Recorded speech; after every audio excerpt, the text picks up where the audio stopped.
A paz do Senhor Jesus esteja com todos. Hoje é o nosso 102º dia da nossa leitura anual da Bíblia. E eu gostaria de ler e comentar rapidamente o capítulo 8 e o capítulo 9 do primeiro livro dos Reis.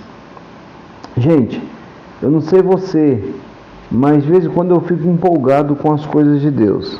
A gente se empolga muito, a gente dá glória a Deus, a gente faz um monte de coisa. Mas uma empolgação igual Salomão, sem brincadeira, eu nunca vi. Esse homem estava empolgadíssimo com a construção do templo, que já havia sido terminado. Então ele aguarda 11 meses para coincidir com as festas, e aí ele vai então fazer a dedicação e a consagração do templo numa festa. E para essa consagração, por isso que eu estou falando de empolgação, ele vai lá em Sião, pega a Arca da Aliança. Perceba que o tabernáculo ele passou a não ser mais utilizado. Do tabernáculo ele pegou a arca e agora ele vai colocar no templo. Agora o tabernáculo ele substitui, o tabernáculo ele foi substituído pelo templo. No tempo de Davi, a gente ainda vai ver isso lá em 2 Crônicas, no capítulo 15, capítulo 16, vai contar a história de que Davi muda o tabernáculo de Moisés, que era cheio de leis e regras, era santo, para um tabernáculo de Davi, que era um tabernáculo com muito louvor, com orações, com vários tipos de adorações ou adoração ao Senhor. Era uma adoração muito profunda. E dentro da palavra profética, a palavra fala que Deus vai restaurar o tabernáculo de Davi. Mas isso é um assunto para a gente ver mais tarde. Mas o fato é que o tabernáculo já não existe mais. Agora está em pauta agora o templo. E nessa empolgação toda, a Arca da Aliança ela foi tirada lá de Sião e foi colocada então aqui na cidade de Davi, lá no templo, lá no Santos dos Santos. E aí, Davi vai fazer, o Salomão vai fazer a princípio um primeiro sacrifício que foi tantos animais que não conseguiu se contar.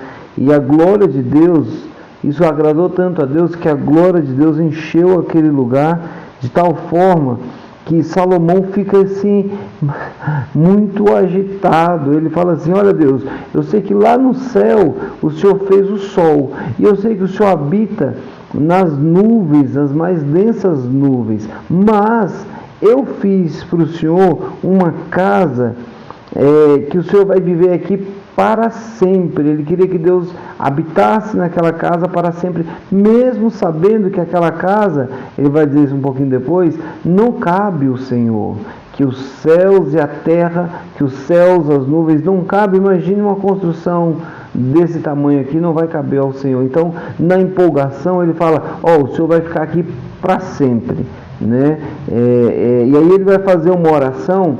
E nessa oração me chama muita atenção alguns detalhes. O primeiro detalhe é que Salomão vai dizer o seguinte: olha, de vez em quando a gente escuta isso em algumas igrejas, né? Que a oração que é feita aqui nesse lugar, se referindo ao templo da nossa atualidade, Deus escuta as orações que são feitas nesse lugar. Isso aí é baseado exatamente nessa declaração aqui de Salomão. Salomão ele vai dizer assim: Senhor, esse templo é tão belo, é tão tremendo, é tão especial, que todo mundo agora, para falar com o Senhor, tem que vir aqui ao templo. Todo mundo, Deus só vai escutar as orações feitas nesse lugar, e nesse lugar Deus vai escutar todas as orações. A gente sabe que não é bem assim, mas nessa empolgação ele começa a falar essas coisas. Porque Deus é Deus, ele não se prende a um templo, a uma religião, a uma visão, ele tem toda liberdade. Então, ele fala: esse é o lugar onde Deus é adorado. Algumas igrejas têm até essa frase, né? Aqui Deus é adorado. Então, depois da oração, e essa oração ela vai abençoar muitas pessoas, ela vai abençoar as nações, ela vai abençoar o templo, é uma oração que vai abençoar o povo, é uma oração que vai abençoar, ele vai pedir a provisão de Deus, ele vai falar sobre a justiça de Deus.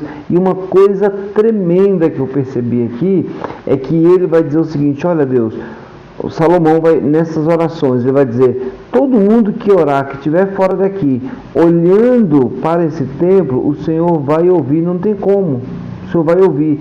E Daniel, lá na frente, o profeta Daniel, ele estudando essa oração, que é uma oração profética de Salomão, ele abre uma janelinha em volta, não sei se vocês lembram disso, na direção de Jerusalém, e ele começa a orar na direção de Jerusalém, né? Lógico, Jesus mudou tudo isso, tá? A gente não precisa mais orar no sentido de orar para Jerusalém, agora é orando ao Pai e em secreto, né? Aí Jesus, ele mudou tudo isso, ele falou assim: eu sou o templo, né? Então é tremendo isso, porque ele fala assim: olha, eu vou destruir esse templo, ele estava falando do templo dele, e em 3 dias eu vou reconstruir. Então, mas nesse período aqui, é um período em que o templo, ele era a centralidade de Deus. Ali Deus colocou as pessoas para ir no templo, mesmo Salomão, na sua oração, falando que Deus habita nos ares, não é? Então,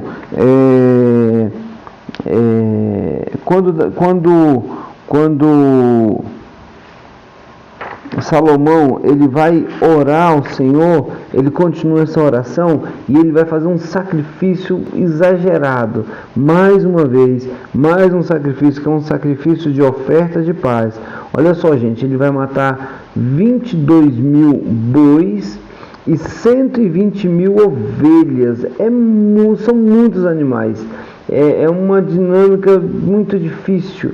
Aí o que ele faz?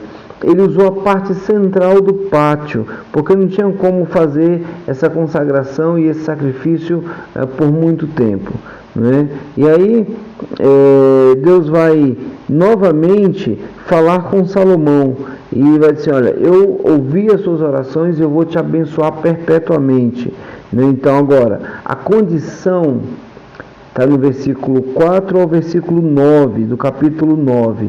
Não vai dar para a gente ler, mas a condição, depois você leia lá, é se você estiver me buscando, você estiver me honrando, você ouvir a minha voz, você se dedicar àquilo que eu declaro para você.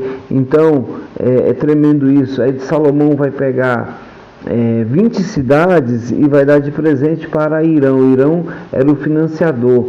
Irão tinha dado para ele mais de 4 toneladas de ouro, 4.000 quilos de ouro.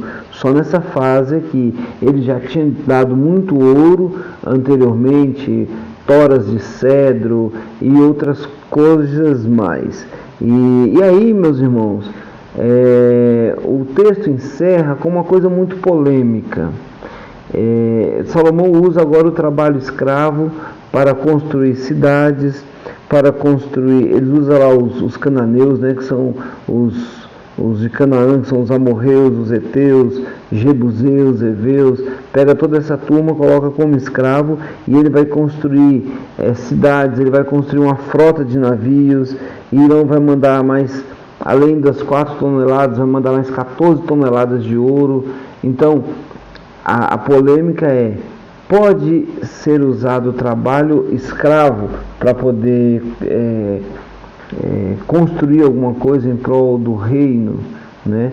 Lógico que a gente está falando de 4.500, 4.000 anos atrás, né? Então, a cultura totalmente diferente da nossa hoje.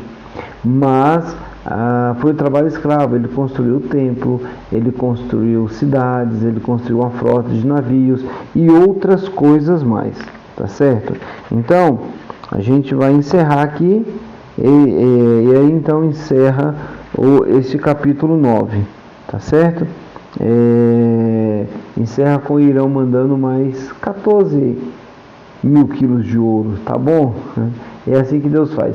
Mas o que me chamou muita atenção foi essa questão profética que liga Salomão ao profeta Daniel, lá na frente.